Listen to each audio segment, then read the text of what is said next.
Hello बच्चे, how are you? So today we'll proceed with the next lecture. जो मतलब हमने क्या क्या पढ़ा पहले, डिफरेंट एक्शन वर्ड्स पढ़े बेटा, उनको सपोर्ट सिस्टम पढ़ा, ऑक्सिलरी वर्ब्स पढ़ लिया। लेकिन सबसे महत्वपूर्ण चीज़ जो थी, the third part which I told you earlier, कि भाई जिन पर्सन्स के दम पे, मतलब जो नाउन प्रोनाउन आप सुन रखे थे ना, जिन पर्सन्स के दम पे इन वर्ब्स को हमें फाइनाइट या नॉन फाइनाइट स्पेस देना है, वही पर्सन हमें पहले अच्छे से कॉम्प्रिहेंड करने हैं। तो वो पर्सन्स आते कहाँ से हैं वो पता होना चाहिए आपको, कि पर्सन्स को जब आप एक्सप्रेस करने लगोगे तो आपको अपने माइंड में नाउन और प्रोनाउन दोनों लाने हैं, ठीक है। और नाउन और प्रोनाउन का कंपैरेटिव एनालिसिस करना है। वो कैसे? Let me help you.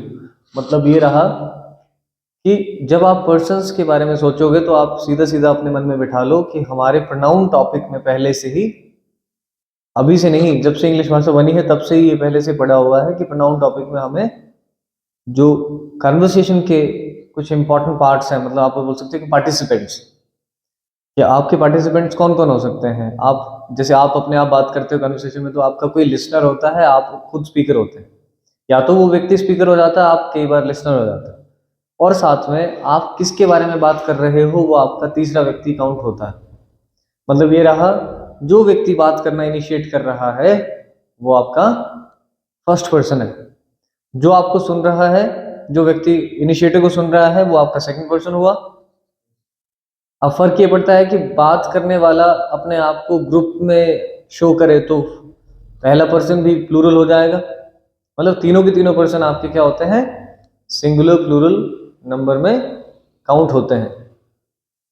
मतलब आपको सबसे महत्वपूर्ण चीज यही माइंड में रखनी है कि आप जो वक्ता हो तो आपका कोई श्रोता है, और जिसके बारे में बात कर रहे हो वो आपका थर्ड पर्सन काउंट होगा। और ये पहले से ही ग्रामर में आपके पास है, जो हमें जैसे कुछ एक्शन वर्ड्स पहले से हमारे पास ग्रामर में है, सारी चीजें ग्रामर में ही है, लेकिन हमें कैसे करना उनको, हमें उनको मर्ज करना है, हमें एक दूसरे के साथ एसोसिएट करना है। तो let's see how it works.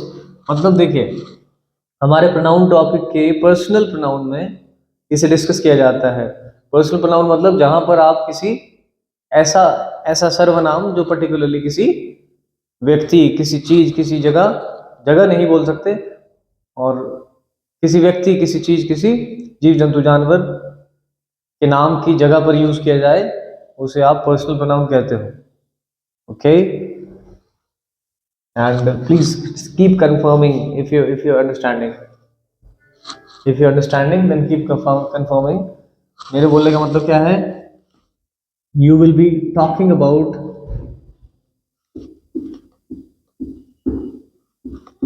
Personal pronoun. Okay, personal pronoun आपको प्रोवाइड कर रहा है सीधे सीधे डिफरेंट पर्सन्स के डिफरेंट नंबर्स भी होते हैं, वो भी साथ में रख लें। एंड मैं सारे के सारे केसेस के बारे में बात आपसे करूंगा, ताकि आपको थोड़ा कंपैरेटिवली एनालाइज करने के लिए ठीक हो जाए कि हमारे जो पर्सन्स होते हैं वो हर केस में सेम ही कंसिडर किए जाते हैं। मतलब क्या, देखिए मैंने कहा हमारे पास पर्सन्स कितने हैं, तीन। बोले तो first person, second person, third person, जैसा कि मैंने आपसे बात भी की।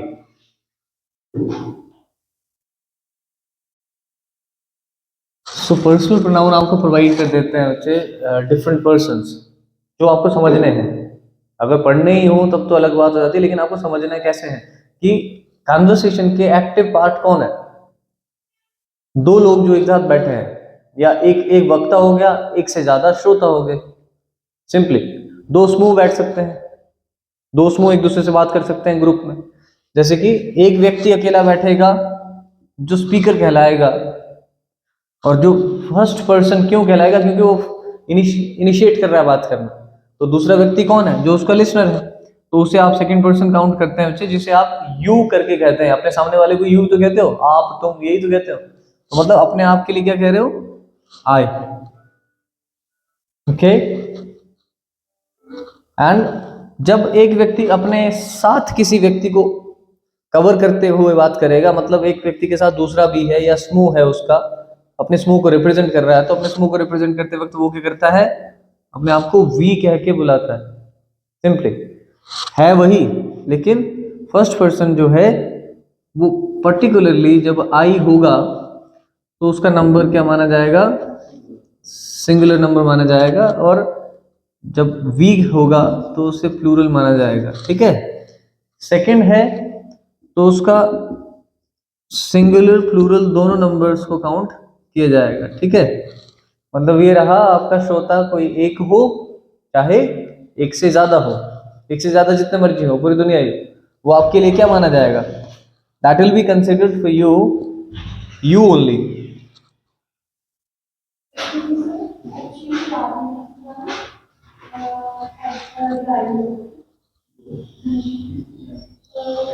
And when it comes to third person, तो आपने अपने सामने नाउन को जरूर रख लेना है।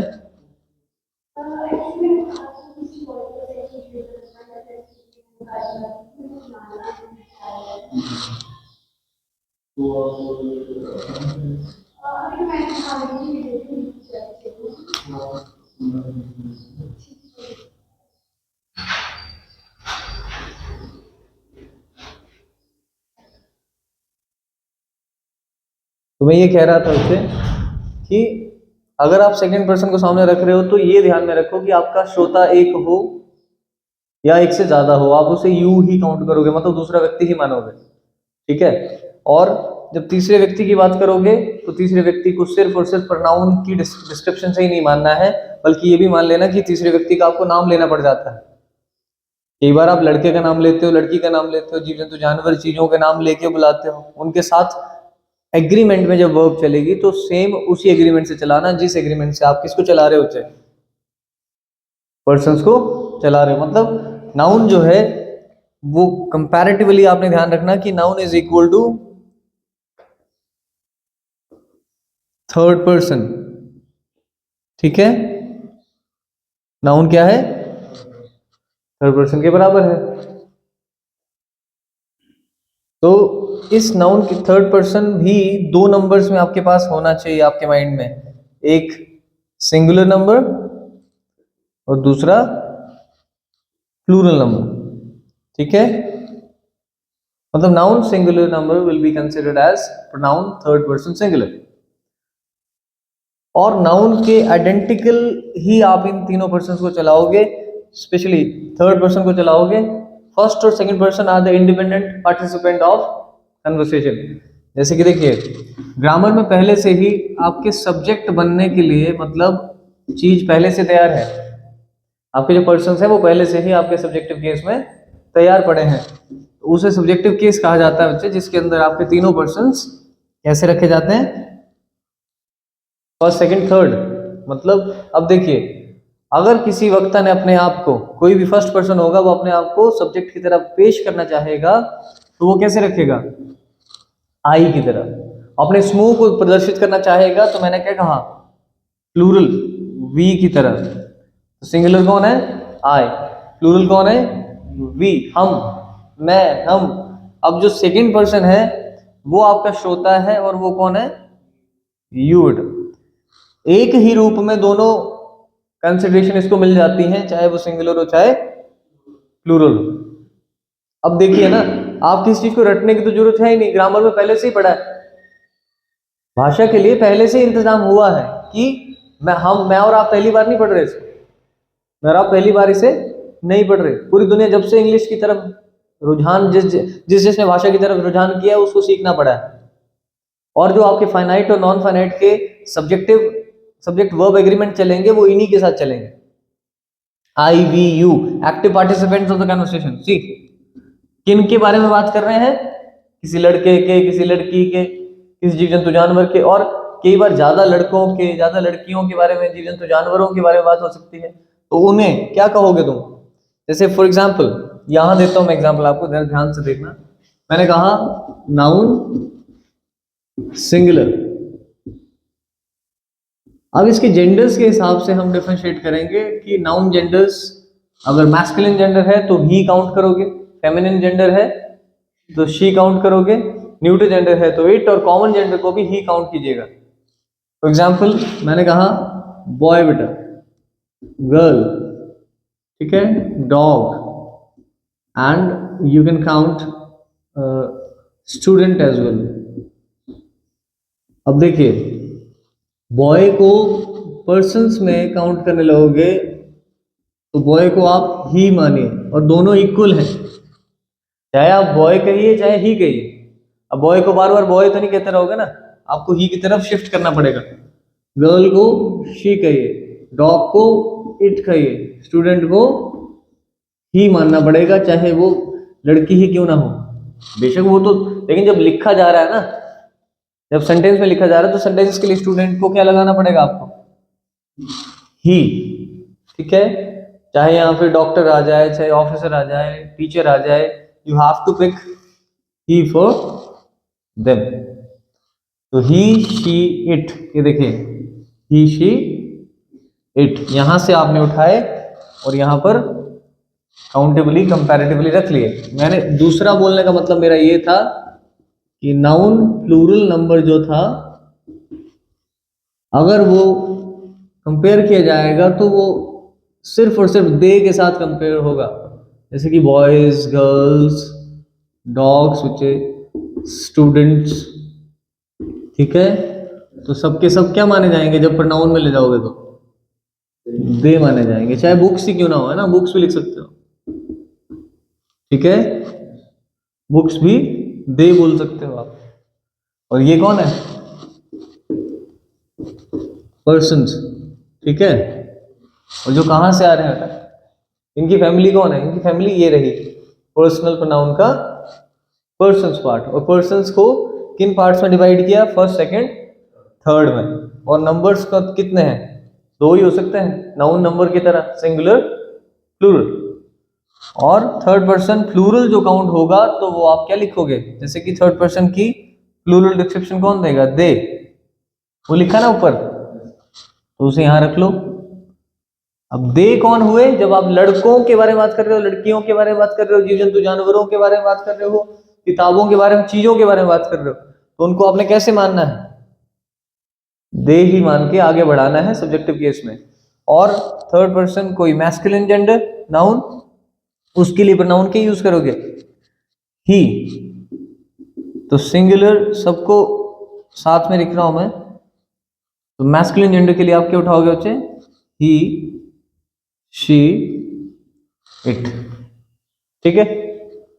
अब देखिए ग्रामर में और सारे केस इसमें दे रखे हैं, लेकिन आपने ये ध्यान रखना कि फर्स्ट पर्सन सिंगुलर अगर कोई है तो वो सिंगुलर ही रहेगा, जितने मर्जी केस में शिफ्ट हो जाए, जिस मर्जी केस में शिफ्ट हो जाए वो आपको वही कंसिडरेशन उसको देनी है बराबर। जैसे कि देखिए मैंने कहा अगर आपको अपने आपे को एज अ प्रोनाउन, बहुत अच्छी चीजें हैं क्योंकि आगे नरेशन पढ़ना है तो भी यही काम आता है बंदे को, इंटरशिफ्ट करना पड़ती है सारी चीजें, ध्यान से सुनिएगा। ऑब्जेक्टिव केस, पैसिव वॉइस पढ़ना तो भी काम आएगा, intershifting of subjective and objective case, it helps you in passive formation. जैसे कि देखिए आई का ऑब्जेक्टिव केस, इसका मतलब सिर्फ सुनने तक और पढ़ने तक नहीं है। अब ये समझो कि जैसे आपने कहा राम हेल्प्स मी, राम मेरी मदद करता है, तो आपने वहां मी रखा, क्यों, because you placing yourself as a pronoun in object, you know. कैसे रख रहे हो आप अपने आप को, एज एन ऑब्जेक्ट रख रहे हो, एज अ प्रोनाउन रख रहे हो, और कहा सेंटेंस के ऑब्जेक्ट में रख रहे हो। तो आपने अपने आप को फर्स्ट पर्सन को कहां रखा, ऑब्जेक्टिव केस में रखा और मी की तरह रख लिया। उसी तरह आपने किसी भी सेंटेंस को बना लेना है, ही हेल्प्स अस, वो हमारी मदद करता है, तो क्या आ जाएगा वी का ऑब्जेक्टिव केस, हम से हमारा, हमारा वैसे वो पॉजेसिव केस वाली बात नहीं कर रहा है, ठीक है। ही टीचेस अस, वो हमें पढ़ाता है। यू का ऑब्जेक्टिव केस सिमिलर रहेगा, सेम रहेगा। दे का ऑब्जेक्टिव केस देम काउंट होगा, वो ध्यान में रखना है, और लिख लिख के प्रैक्टिस करके आपके माइंड में बैठेंगे ये सब, जो बिल्कुल फ्रेशर होगा। ही का हिम, शी का हर होगा, इट का इट होगा। मतलब ये रहा कि आपने किसी ही को, राहुल, मोहन, किसी भी नाउन को, मैस्कुलिन जेंडर नाउन को के बारे में बात कर रहे हो, जैसे कि राहुल इज माई फ्रेंड, ठीक है। आपने उसे कहना है कि मैं उससे मिला था कल, तो आपने क्या कहेंगे, आई मेट हिम। पहले तो आपको पता है ना कि ही किसका सब्स्टिट्यूट है, किसी बॉय का, तो बॉय का नाम भी हो सकता है उसे। तो राहुल, बॉय, ही को जब आप ऐसे रख रहे हो, जैसे Rahul is my friend, I met him. Him क्यों लगाया, क्योंकि राहुल का सब्स्टिट्यूट मालूम है ना आपको, ही। तो ही को किस केस में रखा आपने, ऑब्जेक्टिव केस में, क्योंकि आपके सेंटेंस को जरूरत किस में थी, ऑब्जेक्टिव में थी, है ना। और लड़की होती यहां प्रिया होती तो हर लिखते आप, ठीक है। कोई चीज होती, कोई जीव जंतु जानवर होता तो भी आप क्या लिखते, इट लिखते, ऑब्जेक्टिव केस में। सब्जेक्टिव में लिखना होता तो कैसे लिखते राहुल की जगह, I met Rahul, he is my friend. अब राहुल वैसे ऑब्जेक्टिव में लिखा हुआ था, लेकिन जब आपने उसकी डिस्क्रिप्शन सब्जेक्टिव में लिखी तो कैसे मेंशन किया, ही। मतलब जब आपने सब्जेक्टिव केस को सब्जेक्टिव केस से सब्जेक्ट बनाने के लिए आगे लाए उसे, तो किस रूप में लाए, सब्जेक्टिव रूप में। मुझे समझ आ रहा है ना, पक्का, कि ही इज माई फ्रेंड और I met him in the, you can say, नहीं ऐसे नहीं बोल सकते, कहीं भी बोल लो आप, ठीक है, in the garden, he, she, it, जो मर्जी बोलो बच्चे। दे जब आप बोल रहे हो तो दे आप ऐसे बोल सकते हो कि they are my students, they are my students. मतलब आई टॉट देम, मैंने उन्हें पढ़ाया था, I taught them 2 years ago, ठीक है। मतलब सीधा सीधा कि आप देम क्यों लगाया उनके लिए, जब आपके पास स्टूडेंट्स बोल दिए, गर्ल्स बोल दी, बॉयज बोल दिए, तो उनके लिए दे का कौन सा केस लगाया, ऑब्जेक्टिव केस लगाया। जब आप किसी यू को यू बोल रहे हो तो वो सेम ही रहेगा ना, यू और इट जो है वो सिमिलर रहते हैं सब्जेक्टिव और ऑब्जेक्टिव केस में। आई का केस हो जाता है मी। और याद ये रख लेना कि ऑब्जेक्टिव केस बोल रहा है तो मतलब सारा का सारा केस ये रहा, ये केस है। समझ आ रहा है बच्चे, पक्का कनेक्ट कर पा रहे हो। मतलब जो आपके फाइनाइट और नॉन फाइनाइट वर्ब्स आपने पढ़े, उनका एग्रीमेंट आप किन के साथ सेट करोगे, सब्जेक्टिव केस जितना भी पढ़ा है ना, और साथ में आपके कौन, नाउन्स, नाउन और प्रोनाउन दोनों। और प्रोनाउंस को कंपैरेटिवली नाउन के साथ कैसे कंपैरिजन करना है, कि अगर नाउन थर्ड पर्सन है तो प्रोनाउन भी थर्ड पर्सन कंसिडर किया जाएगा, ये रहा। नाउन सिंगुलर है तो सिंगुलर के हिसाब से आपने क्या देखना है, नाउन का जेंडर क्या है, masculine gender, feminine gender, common gender, neutral gender. It's up to your requirement, you know, कि आप किसे उठाना चाह रहे हो वहां पे, और किस केस में रखना है वो आपके ऊपर डिपेंड करता है। वैसे आपको मैं 2 या 3 केस और बता दूं ताकि पर्सनल प्रोनाउन को पूरा ही पढ़ लो।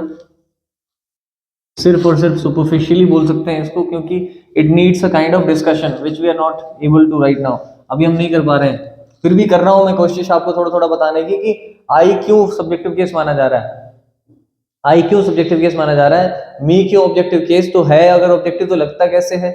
मैं थोड़ी थोड़ी डिस्कशन आपके साथ कर रहा हूं कि आपको जब अपने आप को किसी सेंटेंस फॉर्मेशन की ऑब्जेक्ट फॉर्मेशन में लगाना है, सेंटेंस कंप्लीशन के लिए, तो आपको जिस भी पर्सन को लगाना है वो इसी केस से लगाना है।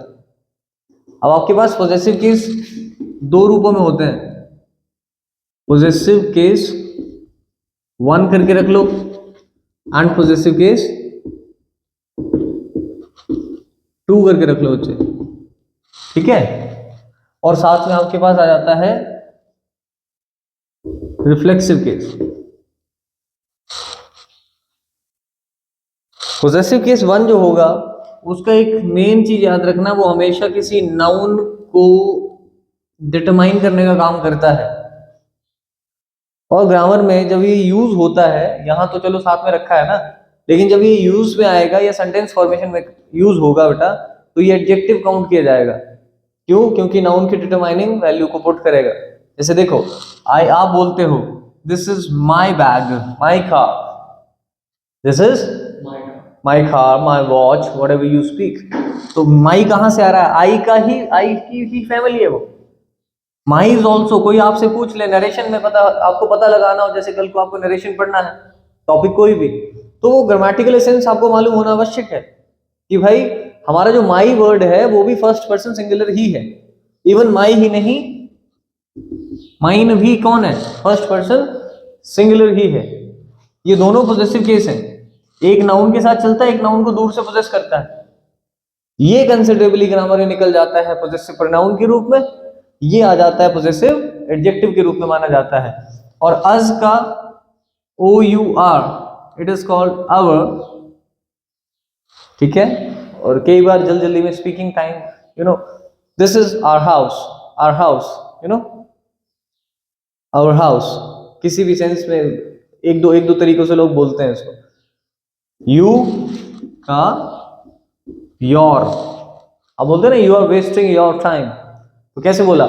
यू यहां से उठाया आपने, are auxiliary, wasting your time, possessive case, time is working as noun. फिर देम का, ये देखिए, ये वो देर जिसमें लोग कंफ्यूज हो जाते हैं, THEIR,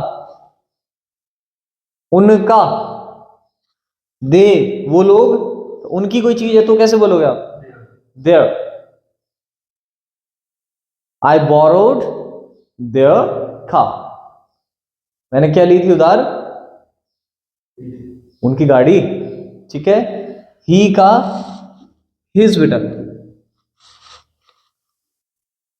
he will bring his camera, आप जो मर्जी बोल लो। ऑब्जेक्ट प्लेस करने के लिए भी आपको कई बार डिटरमाइनर की जरूरत पड़ जाती है। इसे डिटरमाइनर क्यों बोल रहा हूं? अच्छा, मैं नाउन की पोजेसिव वैल्यू को क्वालिफाई करने में मदद करता है। किसकी? नाउन की पोजेसिव वैल्यू को क्वालिफाई करने में मदद करता है। तो हर जो है वो हर ही रहेगा केस 1 तक, और इट का बन जाएगा इट्स, ठीक है। तो इट्स में आप किसी भी नाउन के पोजेशन को शो करना चाहोगे किसी और नाउन पर, तो आप इट्स यूज कीजिएगा। न्यूट्रल जेंडर जिस भी पोजीशन को आपने शो करना होगा तो वो इट्स के हिसाब से ही शो होगा। जैसे माइन है, आवर का आर्स हो जाएगा, योर का योर्स हो जाएगा बेटा, देयर का देयर्स हो जाएगा, एस लगा जाएगा, हिज का हिज रहेगा। ये ध्यान रखना, ये दोनों सेम रहते हैं पोजेसिव केस 1 और 2 में। हिज, ही के दोनों केस पोजीशन में सेम रहेंगे। अकेला चलेगा तो भी, डिटरमाइनर की तरह चलेगा तो भी। जैसे एक एग्जांपल देता हूं, दिस कार इज, अब यहां आपसे कहा जाए कि मैस्कुलिन जेंडर थर्ड पर्सन भरो, सिंगुलर, तो क्या भरोगे आप? यहां हिज भर सकते हो, ठीक है। कौन आ सकता है? हिज आ सकता है। बाकी सेम दिखने वाला, ऐसा ना सोचें आप कि हिज आ रहा तो इस केस से आ रहा है, वो इसी केस से आ रहा है। कई बार ये ऑप्शन साथ में आपके हो सकते हैं, जैसे कि पुलिस के एग्जाम होते हैं, यू नो, अलग अलग पेपर्स में 4 ऑप्शन आ सकते हैं। वो आपकी छोटी सी बारीक नॉलेज चेक करने के लिए कि बंदों को दोनों के भेद का पता है कि नहीं है। इनमें से वो ये होता है, वो ये नहीं है। जो अकेला लग रहा है ना, ये देखो, ये जो अकेला लग रहा है वो ये वाला है, सेकंड केस है। और बाकी अगर मैं कहूं दिस इज हिज कार, तो ये वाला हिज कौन है? देखने में तो दोनों एक जैसे हैं। ये नाउन को डिटरमाइन कर रहा है तो इसका मतलब ये वाला है। ध्यान रख लेना, हर का हर्स, इट्स का इट्स, ठीक है। अब एक और छोटी सी तिगड़म रिफ्लेक्सिव केस के बारे में, जो आपको कल को रिफ्लेक्सिव प्रोनाउन और एम्फैटिक प्रोनाउन के रूप में काम करता हुआ दिखेगा। मतलब ये रहा, ये जो केस है, ये वाला जो केस है, अगर इसे आप यूज में ले जाओगे और प्लेसमेंट बदल लोगे, मतलब इसकी प्लेसमेंट बदल जाए, किसकी? रिफ्लेक्सिव केस की अगर प्लेसमेंट बदल जाए, मतलब वर्ड फॉर्मेशन में प्लेसमेंट बदल जाए, तो उसका नाम भी बदल जाता है ग्रामर में। और पहले इसकी फॉर्मेशन कैसे करनी है वो देख लो। फर्स्ट और सेकंड पर्सन एक्टिव पार्टिसिपेंट्स का जब आपने रिफ्लेक्सिव केस बनाना होगा, तो आपको पोजेसिव केस 1 के तीन पार्ट ये उठा लेने हैं, जैसे कि आई का माई, वी का आर, यू का योर, ठीक है। अब माई के साथ आपने सेल्फ लिखना है, पहली बात वो सिंगुलर है इसलिए। वी के साथ सेल्फ लिखना है बिकॉज दैट इज, एफ को काट दिया, वी एस कर दिया आपने, क्योंकि आपका वी कौन है, प्लूरल नंबर है। यू के साथ दोनों लिख सकते हो क्योंकि यू सिंगुलर भी है, और तो सेल्फ भी लिख सकते हो और सेल्स भी लिख सकते हो। तो यू का नंबर चेक करना हो आपने तो कहां से चेक करोगे, उसकी रिफ्लेक्शन से चेक कर सकते हो। कई बार अगर सेंटेंस में आपसे पूछा जा सकता है ये क्वेश्चन कि tell us about the number of second person, तो सेकंड पर्सन का नंबर किससे पता लग सकता है बेटा, उन्होंने पक्का कोई हिंट दी होगी, जो कि किस रूप में आती है, रिफ्लेक्सिव केस के रूप में आएगी। और अगर रिफ्लेक्सिव केस आपका कैसा पड़ा हो, VES वाला हो, तो इसका समझ लेना कि यू प्लूरल था, श्रोता कितने थे, एक से ज्यादा थे।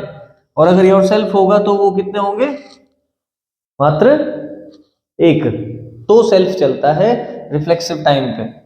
इसकी और डिस्क्रिप्शन हमने पढ़नी है, इसकी एक्सप्लेनेशन, इसे एक्सप्लेन करके हमें पढ़ना है, लेकिन पहले ये पार्ट आप पढ़ लो जिसे पर्सनल प्रोनाउन कहते हैं, और जो हमें पर्सन्स प्रोवाइड करता है, ठीक है। पर्सन्स क्या होते हैं, जो हमें सब्स्टिट्यूट प्रदान करते हैं, किसके, नाउन के, मतलब नामों की जगह सर्वनाम प्रदान करते हैं, वो भी नाम किसके, व्यक्तियों के, ठीक है, जीव जंतु जानवरों के, है ना, और किसी कुछ चीजों के, उनकी जगह पर कोई नाम प्रदान करें, वो भी सिंगुलर प्लूरल होने पे उनके, तो उसे हम क्या कहते हैं बेटा,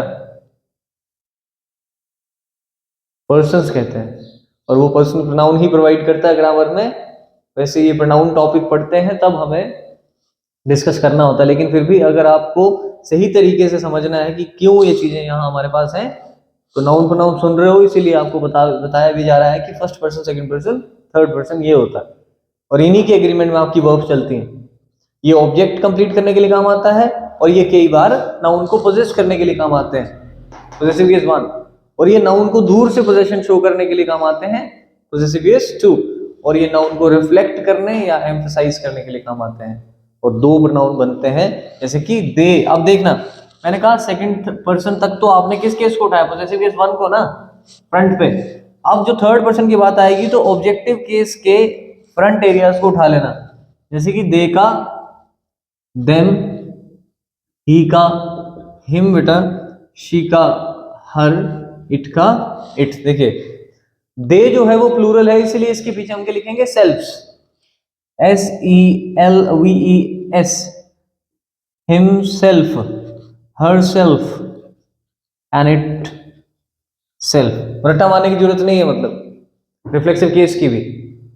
तो ये जो केस है, इसे आगे आप प्रोनाउन टॉपिक में जाकर दो डिफरेंट प्रोनाउंस के रूप में पढ़ोगे, जब इसे यूज करोगे, फॉर्मेशन में लिखोगे तो इसके नाम बदल जाते हैं, वो आपको अच्छे से बताया जाएगा।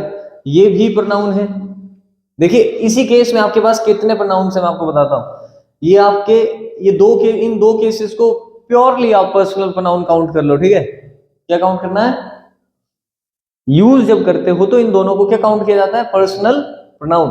बेशक पर्सन पूछ ले कोई फर्स्ट सेकंड थर्ड पर्सन, वो अलग बात है, लेकिन आपके दोनों केसेस को क्या माना जाएगा, जब यूज हो रहे होंगे सेंटेंस में। जैसे कि अभी ये यहां यूज हो रहा है, तो ये पर्टिकुलरली प्रोनाउन है, लेकिन पर्सनल प्रोनाउन नहीं है।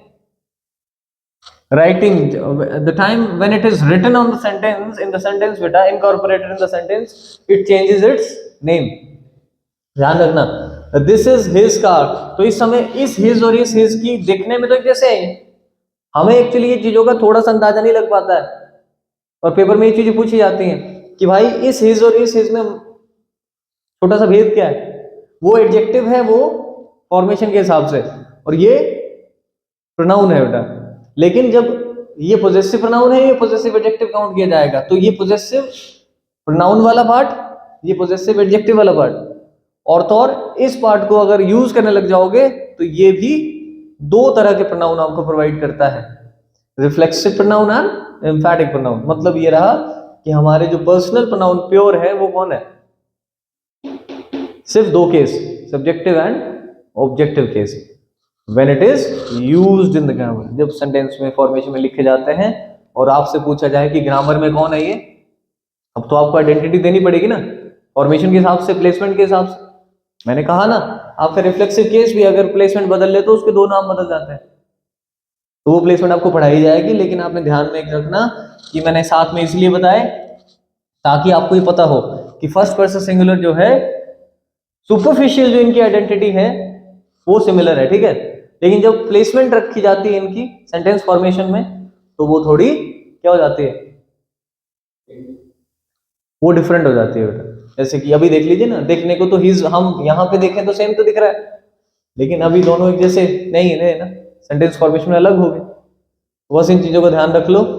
और खासकर एक चीज फिर से दोहराना चाह रहा हूं कि नाउन का कंपैरिजन करना होगा अगर कभी भी एक्सप्रेशन के टाइम में, तो आप नाउन को थर्ड पर्सन दिमाग में रख के चलें कि ये तीसरा ही व्यक्ति का नाम ले रहा हूं मैं। नाउन हमेशा क्या काउंट किया जाएगा, तीसरा व्यक्ति, ठीक है। और वो सिंगुलर प्लूरल में इन्हीं के बराबर चलेगा, एग्रीमेंट भी सेम चलेगा, ठीक है। ओके, समझ आ गया पक्का? ओके, ध्यान रखिए। Have a good day and see you in the next lecture. Thank you.